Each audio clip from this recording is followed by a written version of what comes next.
Bismillahirrahmanirrahim. Assalamualaikum warahmatullahi wabarakatuh.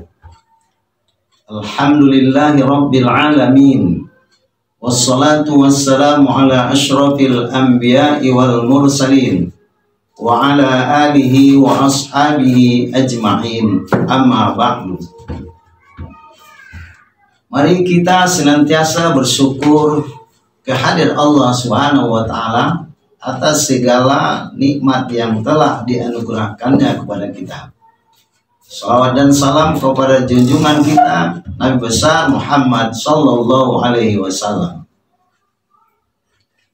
Kaum muslimin dan muslimat serta para pendengar yang dirahmati oleh Allah Subhanahu wa taala. Adapun materi kita pada hari ini adalah sanggahan terhadap pernyataan Ketua Umum PBNU yang menyatakan Al-Quran dan Al-Hadis tidak relevan lagi. Kita menyanggah ini. Saya sudah melihat videonya yang sangat meresahkan umat Islam. Kita akan memberikan sanggahan di sini terhadap ayat-ayat Allah bahwa Al-Quran dan Al-Hadis itu relevan sepanjang zaman. Kita sampaikan yang pertama, ayat Al-Quran surat Al-Baqarah ayat 2. Zalikal kitabu la raiba fihi hudallil muttaqin. Kitab Al-Quran itu tidak ada keraguan di dalamnya, menjadi petunjuk bagi orang yang takwa. Jadi kalau ada orang Islam dia ragu terhadap Al-Quran, bahkan tidak relevan lagi ayat-ayatnya, itu sudah bertentangan. La raiba fihi dalil muttaqin. Itu yang pertama. Yang kedua, ayat Al-Quran surat Al-Ma'idah ayat 3. Al-yawma akmaltu lakum dinakum wa atmamtu alaikum ni'mati wa raditu lakumul islam madina. Pada hari ini, kata Allah, Rasulullah itu berada di Padang Arafah melaksanakan haji wada, haji yang pertama dan terakhir yang dijalankan, yang dilaksanakan oleh Rasulullah SAW. Di waktu Rasulullah itu berkhutbah, Nabi menyampaikan ayat ini. Pada hari ini sudah kusempurnakan bagimu agamamu, dan sudah kusempurnakan atas kamu nikmatku. Waraditu lakumul Islam madina, aku rela Islam itu agamamu.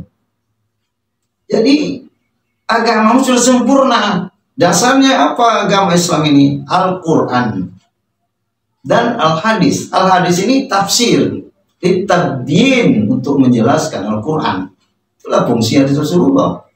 Makanya kalau kita orang yang beriman kepada Allah Subhanahu wa taala, tidak boleh ada keraguan terhadap kitab suci kita.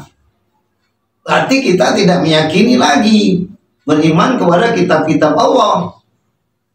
Kalau kita tidak yakin terhadap kitab-kitab yang diturunkan Allah, berarti ini bisa sangat merusak akidah kita sebagai seorang muslim, apalagi sebagai ketua umum dari suatu organisasi besar, Nahdlatul Ulama.